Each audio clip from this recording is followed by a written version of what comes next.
بسم الله الرحمن الرحيم الحمد لله رب العالمين والصلاة والسلام على أشرف المرسلين وعلى آله وأصحابه ومن تبعهم بإحسان إلى يوم الدين أما بعد السلام عليكم ورحمة الله وبركاته. கண்ணியத்துக்குரிய சகோதர சகோதரிகளே, நாங்கள் புலூகுல் மரமுடைய ஜக்காத்தின் பாடத்தில் கடைசி கட்ட வகுப்புகளை தாண்டி கொண்டிருக்கிறோம்.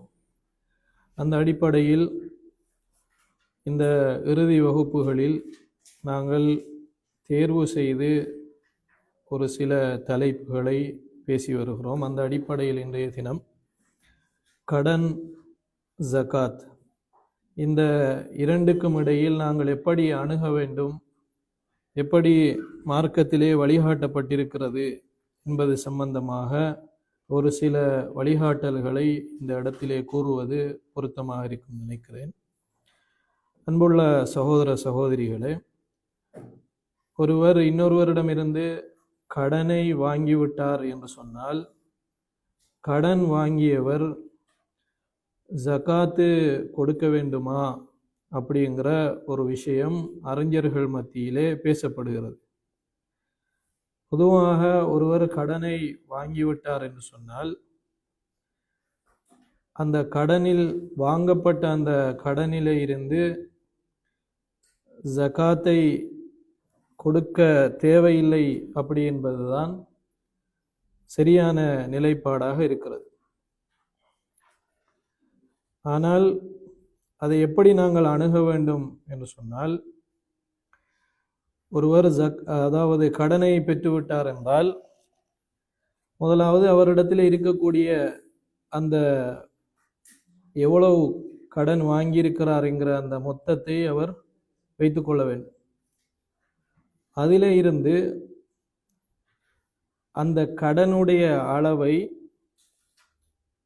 அவர் என்ன செய்ய வேண்டும் என்றால், நிசாபிலே இருந்து கழிக்க வேண்டும். அப்படி கழிக்கின்ற பொழுது எஞ்சியிருக்கக்கூடிய அந்த பகுதி நிசாபை அடையுமையாக இருந்தால் அப்பொழுது வழங்க வேண்டும். நிசாபை அது அடையவில்லை என்றிருந்தால் அவர் என்ன செய்ய தேவையில்லை, வழங்க தேவையில்லை. அன்புள்ள சகோதர சகோதரிகளே, இப்போ உதாரணமாக ஒருவரிடத்திலே நிசாபுடைய அளவை அடைவதாக இருந்தால் எவ்வளவு வர வேண்டும்? சாதாரணமாக சொல்வதாக இருந்தால் ஒரு 5000 ரியால் என்று வைத்துக்கொள்வோம். இப்போ வாங்கிய கடனும் எவ்வளவு இருக்கிறது? 5000 இருக்கிறது. இப்பொழுது நிசாபுடைய அளவும் கடனுடைய அளவும் ரெண்டுமே சமமாக இருக்கிறது. இப்போ இவர் ஜக்காத்து கொடுக்க வேண்டுமா என்று கேட்டால், இவர் என்ன கொடுக்க தேவையில்லை, ஜக்காத்து கொடுக்க தேவையில்லை. அல்லது ஒருவரிடத்திலே 5000 ரியால் இருக்கிறது, கடனை பெற்றிருக்கிறார் 3000 ரியால், இப்பொழுது மிஞ்சி இருப்பது 2000 ரியால். இப்பொழுது மிஞ்சி இருக்கக்கூடிய இந்த 2000 ரியால் நிசாபுடைய அளவை அடைகிறதா? இல்லை. அப்ப அந்த கட்டத்திலேயும் என்ன கொடுக்க தேவையில்லை, ஜக்காத்து கொடுக்க தேவையில்லை. அப்ப கடனை வாங்கியவர் அந்த கடனுடைய அளவும் நிசாபுடைய அளவையும் அவர் என்ன செய்து பார்க்க வேண்டும், ஒப்பிட்டு பார்த்து அந்த கடனை அவருடைய சொத்திலே இருந்து பிரிக்க வேண்டும். பிரிக்கின்ற பொழுது மிஞ்சுகின்ற அந்த பொருளாதாரம் நிசாபை அடையுமையாக இருந்தால் அதிலிருந்து என்ன வழங்க வேண்டும், ஜக்காத்து வழங்க வேண்டும். நிசாபை அடையவில்லை என்றால் அதிலிருந்து என்ன வழங்க தேவையில்லை, ஜக்காத்து வழங்க தேவையில்லை. இந்த சட்டத்தை அறிஞர்கள் எதிலிருந்து பெற்றார்கள் என்றால், உஸ்மான் ரலியல்லாஹு அன்ஹு அவர்களுடைய செய்தி முவத்தா மாலிக்கிலே பதிவு செய்யப்பட்டிருக்கிறது. அவர்கள் மிம்பரில் இருந்து பேசுகின்ற பொழுது, ஹாதா ஷஹரு ஜக்காத்திக்கும், அதாவது வருஷம் பூர்ணமாகுது, ஜக்காத்து கொடுக்க வேண்டிய நேரம் வந்துவிட்டது. ஃபமன் கான அலைஹி தைனுன் ஃபல்யுஅத்தி தைனஹு, யாருக்கெல்லாம் கடன் இருக்கிறதோ அவர் என்ன செய்யட்டும், கடனை முதலில் வழங்கட்டும். அதற்கு பிறகு அவருடைய சொத்தில் எது மிஞ்சுகிறதோ ஃபதுஅத்து மின்ஹா அஸ்ஸகாத்த, அதிலிருந்து எதை வழங்குங்கள், ஜக்காத்தை வழங்குங்கள். அதாவது மிஞ்சுவது எதை அடைந்திருந்தால், நிசாபை அடைந்திருந்தால் அதிலிருந்து நீங்கள் ஜகாத்தை வழங்குங்கள் அப்படிங்கிற செய்தியை உஸ்மான் ரலியல்லாஹு அன்ஹு அவர்கள் மிம்பரில் இருந்து கொண்டு சொல்லுகிறார்கள். அப்போ மிம்பரில் இருந்து சொல்வதாக இருந்தால் அலா மஷாதி மின சஹாபாக்கள் எல்லாரும் ஒன்று கூடியிருக்கிற சபையில் தான் அவர்கள் சொல்லுவார்கள். அப்போ சஹாபாக்களுடைய அங்கீகாரமும் அங்கு கிடைக்கிறது. அப்போ எங்களுக்கு வழங்குறது சஹாபாக்கள் இந்த கடன் விவகாரத்தில் கடன் பெறுகிற ஒருவர் அந்த தொகையை அவர் ஜக்காத் வழங்க வேண்டுமா இல்லையா என்பதை உஸ்மான் ரலியல்லாஹு அன்ஹுடைய இந்த வழிகாட்டு அடிப்படையில் தான் செய்திருக்கிறார்கள் என்பதை நாங்கள் இந்த செய்தியில இருந்து என்ன செய்து கொள்ளலாம், புரிந்து கொள்ளலாம். அதே மாதிரி வரக்கூடிய செய்திகளை நாங்கள் பார்க்குறோம். ஹைரு சதகதி அன் லஹ்ரி கினா, ஒருவர் செல்வ செழிப்போடு இருக்கும் பொழுதுதான் அதில் என்ன வரும், சதகா என்பது வரும். அப்படியான ஹதீதுகளை அடிப்படையாக வைத்து அடிப்படையில் ஒருவர் கடன் வாங்கினால் அதில் என்ன இல்லை, ஜக்காத் என்பது இல்லை. அப்போ அவர் இதை எப்படி கையாள வேண்டும் என்றால் அந்த கடனை அவருடைய முழு சொத்திலே இருந்து முதலாவது என்ன பண்ண வேண்டும், பிரிக்க வேண்டும். மிஞ்சுவது நிசாபை அடைந்திருந்தால் கொடுக்க வேண்டும். நிசாபை அடையவில்லை என்றிருந்தால் அவர் என்ன செய்ய மாட்டார், கொடுக்க மாட்டார் என்பதை நாங்கள் புரிந்து கொள்ள வேண்டும். இது விளங்கிட்டு தானே ஆரம்பமான விஷயம். இந்த கடனை பெற்ற ஒருவர் ஜகாத்து கொடுக்கிற அந்த விஷயத்தில் சில நிபந்தனைகள் இருக்கின்றன. அதை எப்படி அணுக வேண்டும் என்பதற்கு சில நிபந்தனைகள் இருக்கின்றன. முதலாவது, அன்புள்ள சகோதர சகோதரிகளே, அதாவது நிசாபை தவிர வேறு அந்த அளவை தவிர வேற காசு எதுவுமே அவரிடத்துல இல்லை. அவர் வாங்கின கடன் அது எதுக்கு ஈக்குவலாக இருக்கிறது, நிசாபுக்கு ஈக்குவலாக இருக்கிறது.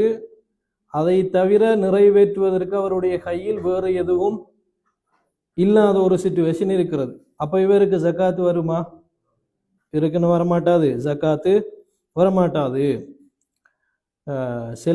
ஒரு சில அறிஞர்கள் என்ன சொல்றாங்க, அவங்களிடத்துல இருக்கக்கூடிய சொத்துக்களை விற்று அவர் என்ன கொடுக்க வேண்டும், ஜக்காத்து கொடுக்க வேண்டும் என்று சொல்றாங்க. அது ஏன் சொல்லுகிறார்கள் அப்படி என்று சொன்னால், கையில கடனாக இருந்தாலும் கையில இருப்பது எதை அடைந்து விட்டது, நிசாபை அடைந்து விட்டது. அப்ப அந்த பொருளில் என்ன ஆகிவிட்டது, ஜக்காத்து கடமை ஆகிவிட்டது.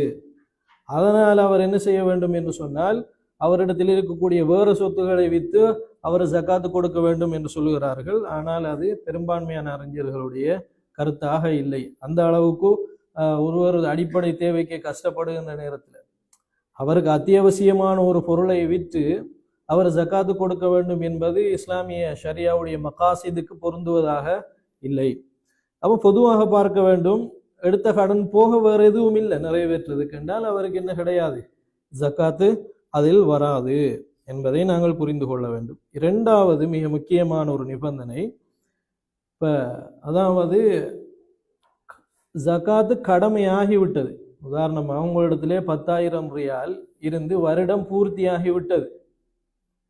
நீங்க ஜக்காத்து கொடுப்பதற்கு முன்னால ஒரு 10,000 ரியால் நீங்க கடன் வாங்குறீங்க. இப்ப கடன் எப்பொழுது நடந்திருக்கிறது, ஜக்காத்து கடமையானதற்கு பிறகு வந்திருக்கிறது. அப்ப ஒரு பொருளில் ஜக்காத்து கடமையானதற்கு பிறகு அவர் கடன் வாங்கினா அவர் அந்த ஏற்கனவே கடமையான அந்த 10,000 ரியாலுக்கு என்ன கொடுத்தே ஆக வேண்டும், ஜக்காத்து கொடுத்தே ஆக வேண்டும். அப்ப நாங்க எப்ப அந்த ஜக்காத்து கொடுக்க தேவையில்லைங்கிறத விளங்கிக் கொள்ளணும். ஒரு வருஷம் பூர்த்தியாகுவதற்கு இடையில வாங்குற கடன்கள், ஏன்னா வருஷம் பூர்த்தியானதுக்கு பிறகு நீங்க இதையும் என்ன செய்ய முடியாது, பொருத்த முடியாது. ஏன்னா அந்த பொருள் ஏற்கனவே என்ன ஆகிவிட்டது, ஜக்காத்து கடமையாகிவிட்டது. வருடம் பூர்த்தியாகி நிசாபை அடைந்து அவர் கொடுக்க வேண்டிய அந்த நிலைமை அடைந்து விட்டது. எனவே வருஷம் பூர்த்தியானதுக்கு பிறகு வாங்கக்கூடிய கடனை எதிலிருந்து கழிக்கக்கூடாது, நிசாபில இருந்து கழிக்கக்கூடாது. காரணம் என்ன, ஏற்கனவே அதுக்கு என்ன ஆகிவிட்டது, ஜக்காத்து கடமையாகிவிட்டது. இந்த இரண்டாவது நிபந்தனையை அறிஞர்கள் சொல்கிறார்கள். மூன்றாவது நிபந்தனை என்ன, அது நாங்கள் ஏற்கனவே சொன்னதுதான். உதாரணமாக ஒருவரிடத்துல 100 ஆடுகள் இருக்கின்றன. ஒரு இடத்துல எத்தனை ஆடுகள் இருக்கின்றன, 100 ஆடுகள் இருக்கின்றன. இப்ப அவரிடத்துல இருக்கக்கூடிய 60 ஆடுகளுக்கு ஈக்குவலாக அவருக்கு என்ன இருக்கிறது, கடன் இருக்கிறது. இப்ப மிச்சம் எத்தனை ஆடுகள் இருக்கின்றன, 40 ஆடுகளுக்கு. இப்ப 40 ஆடுகளுக்கு ஜக்காத்து கொடுக்கணுமா இல்லையா, 40 ஆடுகளுக்கு என்ன கொடுக்க வேண்டும், ஜக்காத்து கொடுக்க வேண்டும். அப்போ இது 3 நிபந்தனைகளை நாங்கள் இதில் கவனத்தில் கொள்ள வேண்டும். இது முதலாவது விஷயம். இந்த கடன்ங்கிறத நிசாபில் இருந்து கழிக்கணும் அப்படின்னு நாங்கள் சொன்னோம்னாலே இந்த விஷயம் எதுக்கு பொருந்தும் என்றால் உடனடி கடன், அத்தைனுல் ஹால் என்று சொல்லுவார்கள். இப்போ உங்களுக்கு நேரம் ஆகிட்டு அந்த கடனை கொடுக்க வேண்டிய ஒரு காலம், அந்த டேட் வந்துட்டு, இந்த கடனுக்கு என்ன சொல்லுவாங்க? அத்தைனுல் ஹால், உடனடியாக கொடுக்க வேண்டிய கடன். அப்போ உடனடியாக கொடுக்க வேண்டிய கடனைங்கிற அந்த சிச்சுவேஷனில் கடனை கொடுத்தவர் தாலிப், அவர் வேண்டிக் கொண்டிருக்கிறார், உடனே காசு என்ன தாருங்கள் என்று வேண்டிக் கொண்டிருக்கிறார். அப்போ அப்படியான சந்தர்ப்பத்தில் தான் நாங்கள் நிசாபோட அளவுலேருந்து எதை கழிக்க வேண்டியிருக்கு, கடன்ல இருந்து எதை கழிக்க வேண்டியிருக்கு, நிசாபை கழிக்க வேண்டியிருக்கு. வழங்கிட்டா? இது எந்த கடன்ல? உடனடி கடன்ல. என்ன காரணம்? அது உடனடியாக கொடுக்க வேண்டிய ஒரு சிச்சுவேஷன் இருக்குது. அந்த காசுல கடன் வாங்கியவருக்கு எந்த அதிகாரமும் அவடத்தை இல்லை. இப்போ அதிகாரம் இல்லாத நேரத்தில் அவருக்கு அதுல இருந்து என்னத்தை கொடுங்க, ஜக்காத்தை கொடுங்கன்னு சரியா என்ன செய்ய மாட்டாது, சொல்ல மாட்டாது. விளங்குத நான் என்ன சொல்றேன்? அப்போ உடனடி கடனோட விஷயத்துல தான் டிடக்ஷன் வரும், ஹசும். உடனடி கடனோட விஷயத்துல தான் என்ன வரும்? டிடக்ஷன் வரும். அப்ப இன்னொரு வகையான கடன் இருக்குது. அது என்ன கடன்? அத்தைனுல் முஅஜ்ஜல், தவணை. அது 2 வருஷத்துக்கு பிறகுதான் கொடுக்க வேண்டியதாக இருக்கு. அப்படியான கடனாக இருந்தால் நாம என்ன பண்றது இல்லை,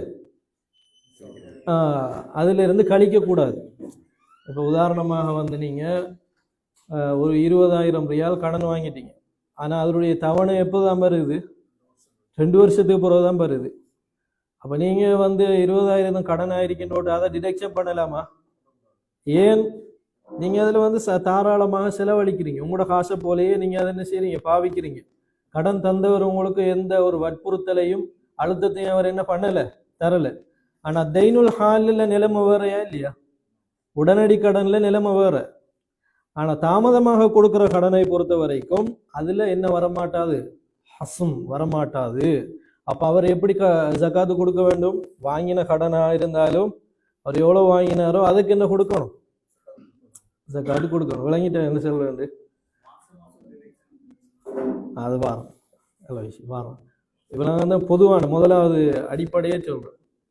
உதாரணமா நீங்க நிசாபுடைய அளவு கடன் வாங்கிட்டீங்க, 1.5 வருஷத்துக்கு பிறகுதான் நீங்க அதை என்ன பண்ண வேண்டியிருக்கு, திருப்பி கொடுக்கணும்ன்ற நிலைப்பாடு இருக்கு. அப்ப அந்த 1.5 வருஷத்துக்கு இடையில 1 வருஷம் இடையில ஓடிடுமா இல்லையா?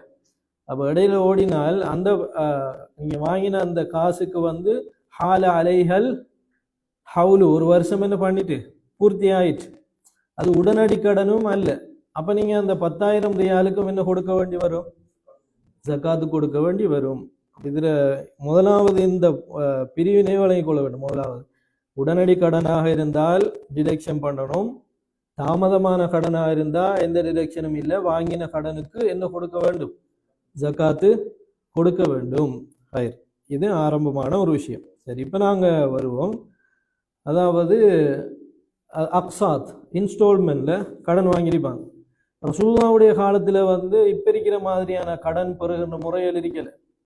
அத்தைனுல் ஆஜில் வல் ஆஜில்னு இருந்துச்சு. ஆஜில் ஐன் வந்தானே உடனடி கடன், ஹம்சு வந்தா தாமதமான கடன் இருந்துச்சு.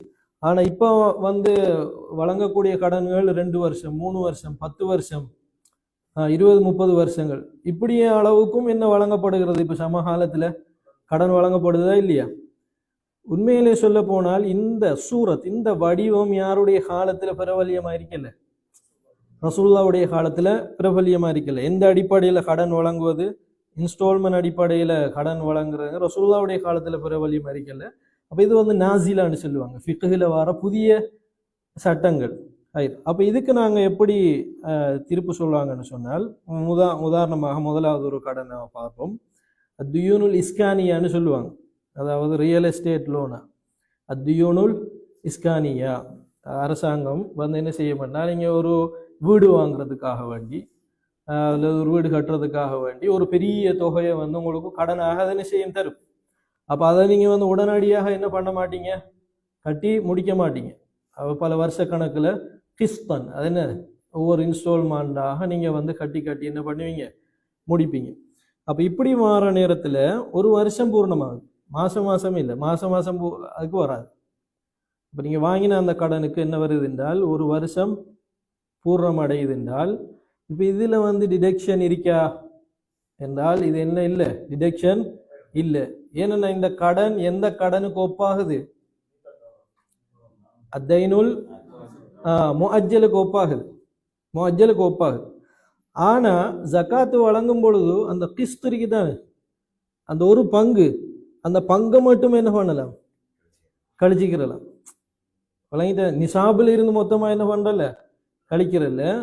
அந்த சந்தர்ப்பத்துல நீங்க அந்த மாசத்துக்கு கொடுக்க வேண்டிய ஒரு ஒரு பங்கு இருக்குமே, அந்த பங்கை மட்டும் என்ன பண்ணிட்டு கழிச்சிட்டு மற்ற மொத்தத்துக்கு என்ன கொடுக்க வேண்டும், ஜகாத்து கொடுக்க வேண்டும். அப்ப இது ரியல் எஸ்டேட் சம்பந்தமான லோன்.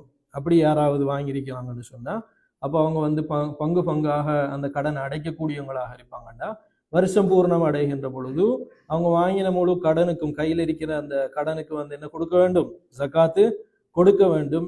எந்த பகுதி மட்டும் டிடக்ஷன் பண்ணப்படும், அந்த மாசம் கொடுக்கிற அந்த கிஸ்து மட்டும் நீங்க என்ன பண்ணிக்கொள்ளுங்க, விலக்களித்து பண்ணிட்டு மற்றதுக்கு என்ன பண்ணிக்கொள்ள வேண்டும், ஜகாத்து கொடுக்க வேண்டும். இப்படித்தான் எங்களுக்கு மத்தியில வர கடனை நாம் எடுக்கணும். ஒரு மனிதர் இன்னொரு மனிதருக்கு கொடுக்குற கடன்லையும் ரெண்டு வகையான கடன் வரும். ஒரு கடன் என்ன, தைனுல் ஹாலு தைனுல் நசீஉ. நசீனா என்ன, அதாவது பிற்போடப்பட்ட கடன். முற்பட்ட கடன் உடனடி கடன் என்றா அதுக்கேற்ற மாதிரி நாம சொன்ன மாதிரி நீங்க நடந்து கொள்ள வேண்டும்.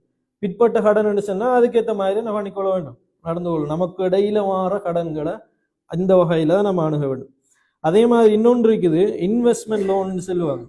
அத்யுனுல் இஸ்திஃப்மாரியா சொல்லுவாங்க, இன்வெஸ்ட்மெண்ட் லோன் சொல்லுவாங்க. இன்வெஸ்ட்மெண்ட் லோன்ஸ் என்ன, ஒருவர் தன்னுடைய வாழ்வாதாரத்தை வளப்படுத்துவதற்காக வேண்டி பெறுகின்ற கடன்.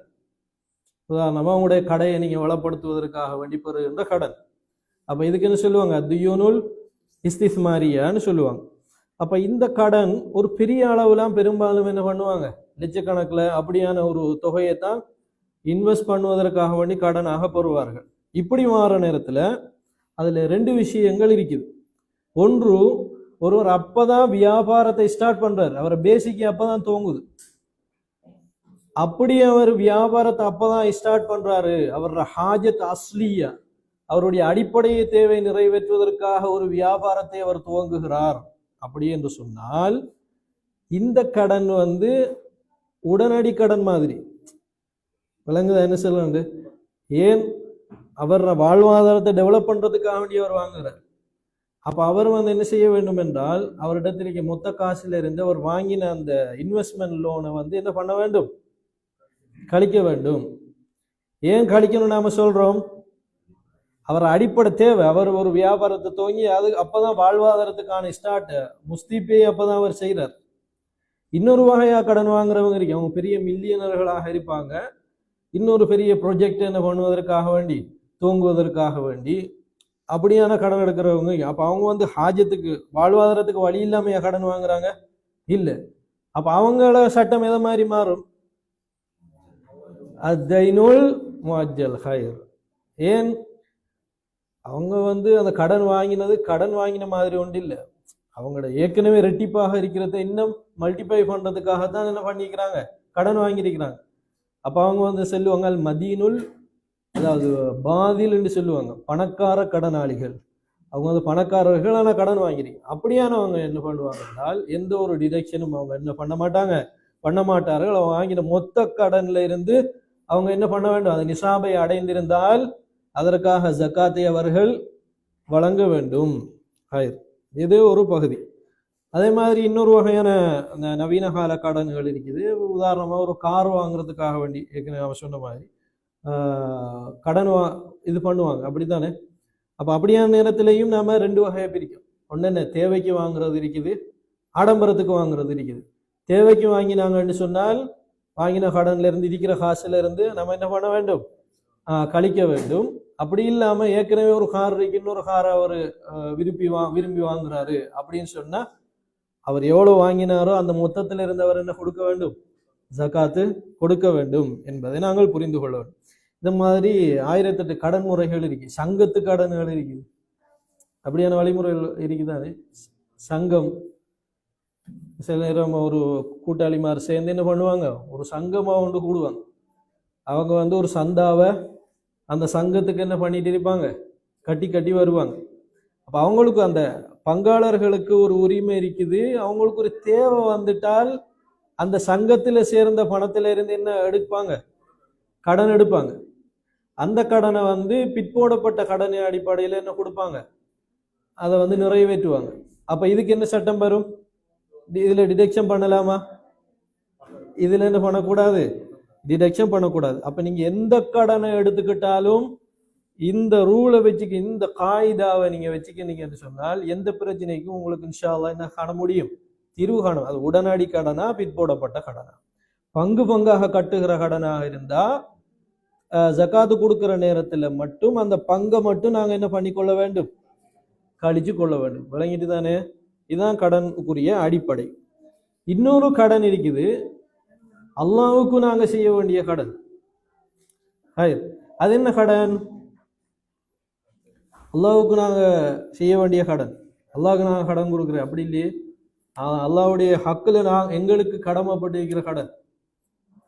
நேர்ச்சி வச்சிருப்பீங்க, எனக்கு இப்படி நல்ல காரியம் ஒன்று வந்தா நான் இத்தனை லட்சம் ரூபாய்க்கு என்ன இது பண்ணுவேன், அல்லாஹ்வுடைய இதுல சதக்கா கொடுப்பேன் நேர்ச்சி வச்சிருப்பீங்க. அது நம்முடைய ஹக்கில் அல்லாஹ்வுடைய விஷயத்துல கடனா இல்லையா, கடன் கடன். அப்ப அந்த கடனில் ஜகாத்தை முற்படுத்துவதா அந்த கடனை முற்படுத்துவதா,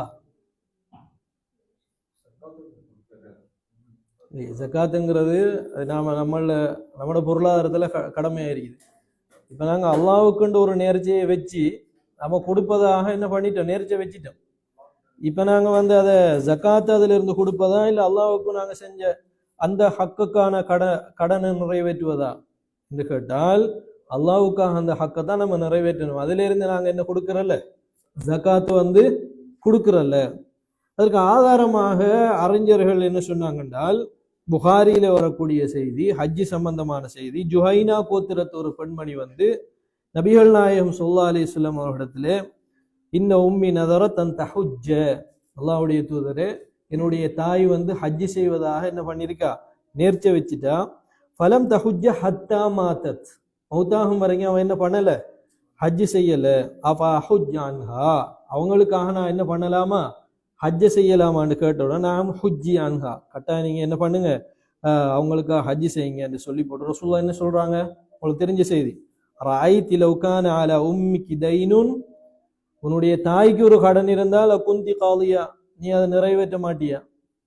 அப்ப உக்குல்லா, அல்லாஹ்வுடைய ஹக்குல நீங்க கடமைப்பட்டிருக்கிற கடனை நிறைவேற்றுங்க. உங்களோட தாய்க்கு அது கடனா இருக்குது, அதை நீங்க நிறைவேற்றுங்கன்னு சொல்லிட்டு, ஃபல்லாஹு அஹக்கு பில் வஃபா, நிறைவேற்றுவதிலேயே இறைவனுடைய ஹக்கில் உள்ள விஷயம் நிறைவேற்றுவதுதான் ஆக தகுதியானது அப்படி என்று ரசூல் ஸல்லல்லாஹு அலைஹி வஸல்லம் சொல்லக்கூடிய செய்தி நாம புகாரியில என்ன செய்கிறோம் பார்க்கிறோம் சகோதரர்களே. அப்ப இதையும் நாங்க இந்த இடத்திலே நினைவுபடுத்திக் கொள்கிறேன். இறுதியாக இந்த கடனோடு தொடர்படக்கூடிய விஷயத்துல கடன் கொடுத்தவங்க இருக்கிறாங்க தானே, அந்த கடன் கொடுத்தவங்களை பொறுத்த வரைக்கும் நாங்க 2 பகுதிகளா பிரிக்கலாம். முதலாவது ஏற்கனவே சொல்லியிருந்தோம் போன கிளாஸ்ல லேசா, அத்தைனுல் மர்ஜூ, அத்தைனு கைருல் மர்ஜூ, அதாவது சேரும் நம்பிக்கையோடு இருக்கக்கூடிய கடன், இனி சேரவே சேராதுன்னு நம்பிக்கையே இழந்து போன கடன். அதுக்கு நீங்க கடன் கொடுத்துருக்கிறீங்க சரியா, ஆனா கடன் ரெகுலரா கொடுக்கறதும் பாரதமா இருக்கி நம்பிக்கையானவங்களுக்காக இருக்குன்னு சொன்னா அப்ப அது கட்டாயம் நம்ம என்ன கொடுக்க வேண்டும். அப்ப நான் போன கிளாஸ்ல என்ன சொல்லியிருந்தோம், வியாபார பொருட்களை கணக்கு பார்க்கும் பொழுது, வியாபார பொருட்களுக்கான ஜக்காத்து பார்க்கும் பொழுது நாம உங்களுக்கு என்ன சொல்லியிருந்தோம், வியாபார பொருளுக்கு பார்க்கணும்,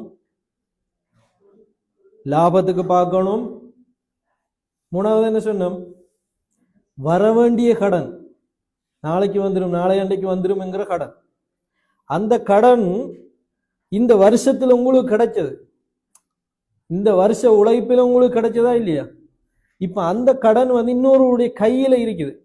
அப்போ ஒரு கேள்வி கேட்கறாது, கடனாக பெய்த்து தானே, இப்ப இந்த கையில இல்லையே, அப்ப நான் அதுக்கும் என்ன கொடுக்கணுமா, ஜகாத்து கொடுக்கணுமான்னு ஒரு கேள்வி வருமா இல்லையா. அப்ப என்ன அதுக்கு பதில் சொல்லுவீங்க? அது ஏன் எப்படி இருந்தாலும் வந்துடும். இந்த கடனுக்கு அறிஞர்கள் சொல்லுவாங்க ஹாதா ஃபி ஹுக்மில் வதியா. உதாரணமா எனக்கு என்னுடைய ஒரு பொருளை கொஞ்ச நாளைக்கு நீங்க வச்சுக்கொள்ளுங்கன்னு சொன்ன மாதிரி, அடமானமாக இன்னொரு இடத்துல கொடுத்த மாதிரி. ஏன்னா அடமானமாக கொடுத்ததும் வதியான அமானமாக கொடுத்ததும் திரும்ப கட்டாயம் வருமா இல்லையா? வரும். அத மாதிரி தான் இது கடனண்ட பேரோட இருந்தாலும் ஃபி ஹுக்மில் வதியா, இன்னொரு கொடுத்தாலும் அது உங்களுக்கு கட்டாயம் என்ன செய்ய போகுது? வரப்போகுது. வராம இருந்தா அது வேற. ஆனா வரும்ங்கிறது தான் பொதுவான நியதியா இருந்தா நீங்க ஜக்காத்து கொடுக்கும் பொழுது உங்களுக்கு வர வேண்டிய கடனையும் சேர்த்து என்ன கொடுக்க வேண்டும்? ஜக்காத்து கொடுக்க வேண்டும். இதுக்கு நாங்க என்ன சொல்லுவோம்? அத்தைனுல் மர்ஜு. அத்தைனுல் மர்ஜு. சரி, நம்பிக்கை இழந்த கடன். ஒரு ஆளு கடன் கொடுத்துட்டீங்க, லட்சக்கணக்கில் கடன் கொடுத்தீங்க, 10 வருஷமா உங்களுக்கு கிடைக்கல.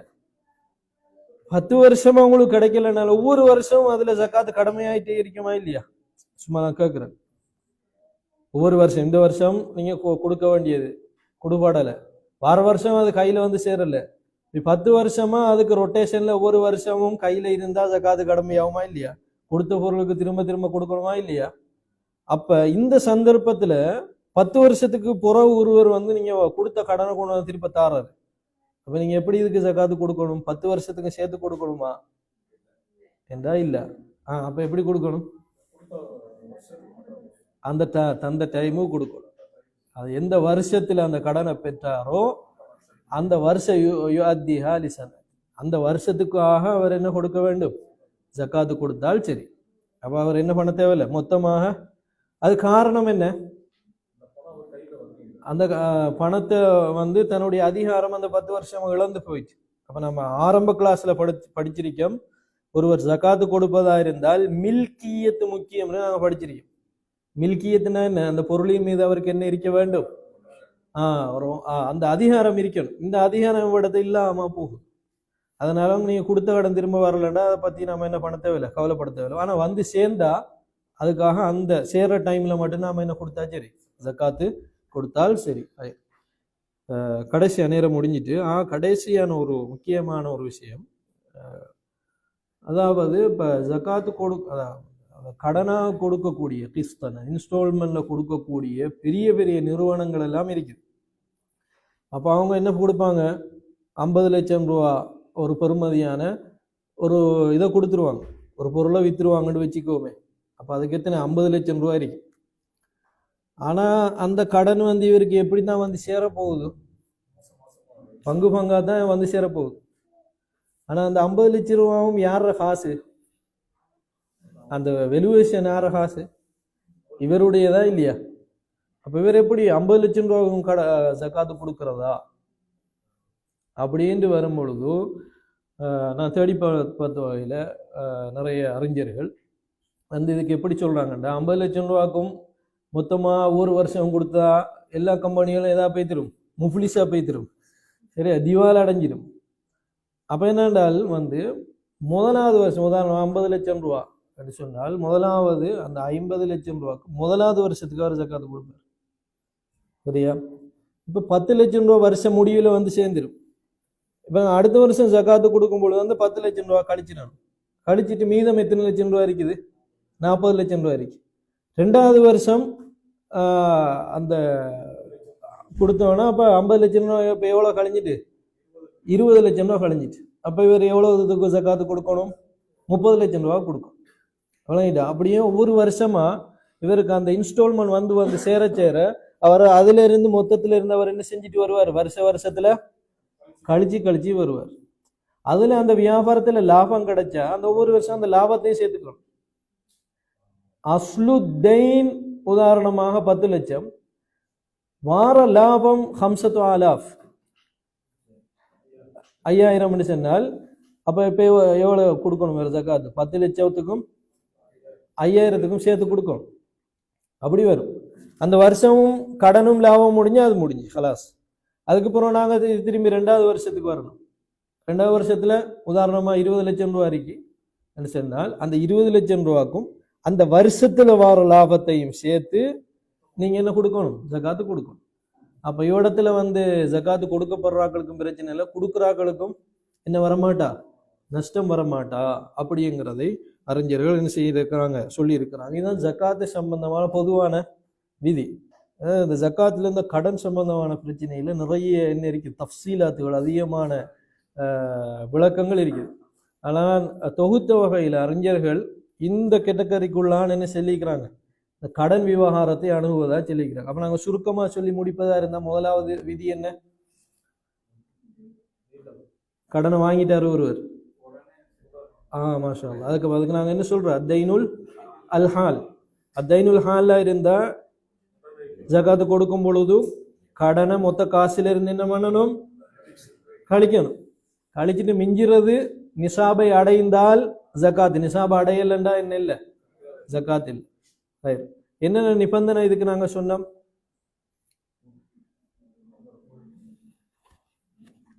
கடனை கழிச்சதுக்கு பிறகு கொடுப்பதுக்கு வேற எதுவும் வர கையில இல்லாத ஒரு நிலைமை. அதே மாதிரி ரெண்டாவது நிபந்தனை என்ன, ஜக்காத்து கடமையாகிறதுக்கு முதல் கடன் வாங்கியிருந்தா தான் டிடக்ஷன் வரும். ஜக்காத்து கடமையானதுக்கு பிறகு அதை ஈக்குவலாக ஒரு கடனை வாங்குறாருன்னு சொன்னா அப்ப நாம என்ன பண்ணக்கூடாது, டிடக்ஷன் பண்ணக்கூடாது. இப்படியா நிபந்தனையை நம்ம சொன்னோம். ரெண்டாவது கடன் முறை என்ன, அத்தைனுல் முஅஜ்ஜல், பிற்போடப்பட்ட கடன். இதுக்கு நாங்க எப்படி ஜக்காத்து கொடுக்கணும், மொத்தமாக பார்த்து கொடுக்கணும். அதுவே வந்து இன்ஸ்டால்மெண்டாக இருந்தா அந்த மாசத்து அந்த ஜக்காத்து கொடுக்குற அந்த மாசத்துல கிஸ்தை மட்டும் என்ன பண்ணிட்டு எடுத்துட்டு ஏனைய இதுக்கு நாங்க என்ன பண்ண வேண்டும், அது கொடுக்க வேண்டும். அதே மாதிரி அதாவது ரியல் எஸ்டேட், அதுக்கு நாங்க எப்படி ஜக்காத்து கொடுக்கணும், பிற்போடப்பட்ட கடன் மாதிரி தான் அதுக்கு என்ன வரும், ஜக்காத்து வரும். அதே மாதிரி இன்வெஸ்ட்மெண்ட் லோன், இன்வெஸ்ட்மெண்ட் லோன் நம்ம எத்தனை வகையா பிரிச்சோம், 2 வகையா பிரிச்சோம். தேவைக்கு வாங்கியிருந்தால் டிடக்ஷன் வரும், மேலதிகமா வாங்கியிருந்தா என்ன வராது. இதுதான் பொதுவான நிபந்தனை. எத்தனை நீங்க 1000 நவீன பிரச்சனைகள் எடுத்தாலும் அறிஞர்கள் சொல்லக்கூடிய பொது விதி இதுதான். இதை வச்சு நீங்க என்ன பண்ணலாம், இதுக்கு ஜக்காத் எப்படி வரும்ங்கிறத அடையாளப்படுத்தி கொள்ளலாம். அதே நேரத்தில் அல்லாஹ்வுடைய ஹக்கில் வர வேண்டிய ஜக்காத்தை நம்ம கொடுக்க வேண்டியது என்ன பண்ணணும், நேர்ச்சையாக இருந்தா, அப்படியான விஷயங்களா இருந்தா அதை முற்படுத்தணும். அதுல என்ன வரமாட்டா, ஜக்காத் என்பது வராது. அதே மாதிரி கடன் கொடுத்தவர் எத்தனை வகைப்படுவார், கடன் கொடுத்தவர் எத்தனை வகைப்படுவார், 2 வகைப்படுவார். முதலாவது அத்தைனுல் மர்ஜு, வந்து சேர நம்பிக்கை உள்ள கடன். ரெண்டாவது என்ன, நம்பிக்கை இழந்த கடன். நம்பிக்கை உள்ள கடனா இருந்தா அவர் இருக்கிற காசோட சேர்த்து வர வேண்டிய கடனுக்கும் சேர்த்து என்ன கொடுப்பாரு, ஜக்காத்து கொடுப்பாரு. வராத கடன் இருந்தா எப்ப அது வருதோ, வரவே இல்லைண்டா அதுக்கு என்ன கிடையாது, ஜக்காத்தே கிடையாது. அப்படிங்கிறத நாங்க புரிந்து கொள்ள வேண்டும். கடைசியாகவும் ஒரு சட்டம் நாங்க சொன்னோம், அப்படித்தானே, பெரிய பெரிய நிறுவனங்கள் கொடுக்கக்கூடிய அந்த வியாபார நோக்கிலான அந்த விஷயங்களுக்கு வந்து மொத்தமாக என்ன கொடுக்க தேவையில்லை, அந்தந்த வருஷத்துல இருந்து நாங்க என்ன பண்ணி கொண்டு வர வேண்டும், கழித்து கொண்டு வர வேண்டும். அப்படிங்கிற ஜக்காத்துடைய சுருக்கமான சட்டத்தை இந்த இடத்துல நாங்கள் பார்த்திருக்கிறோம். வாகனம்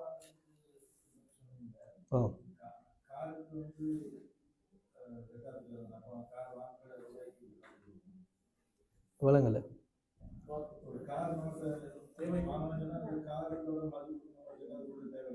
ஆமா இல்ல, கடனொண்ட வாங்கி காரை வாங்குறாரு. கடன் வாங்கும் பொழுது கையில காசு இருக்கும் தானே, கடன் வாங்குறதுக்காக நான் உங்களுக்கு உதவி செய்யறேன். உதாரணமா கஷிரா இசையாராத், காருக்கு என்ன வராது, காருக்கு இது வர மாட்டாது. ஆனா காரை வாங்குறதுக்கு ஒரு கடன் ஒன்று வாங்கியிருப்பாரு, அப்ப அது பணம் தானே, அது நுக்கூது தானே, அதுல இருந்து என்ன வரும், ஜக்காத்து வரும். அது நாம ஏற்கனவே சொல்லியிருந்தோம். வியாபாரத்துக்கு பயன்படுத்தினா அது வியாபார பொருள், அப்ப அதுக்கு எப்படி ஜக்காத்து வரும், கல்லத்திலிருந்து வரும். என்ன கல்லத்துன்னா என்ன, லாபத்திலிருந்து வரும், லாபத்திலிருந்து வரும்.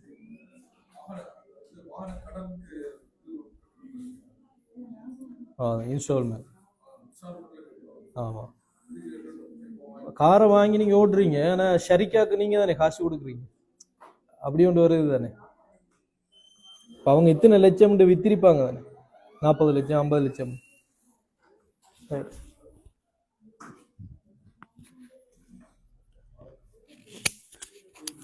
என்ன இன்னைக்கு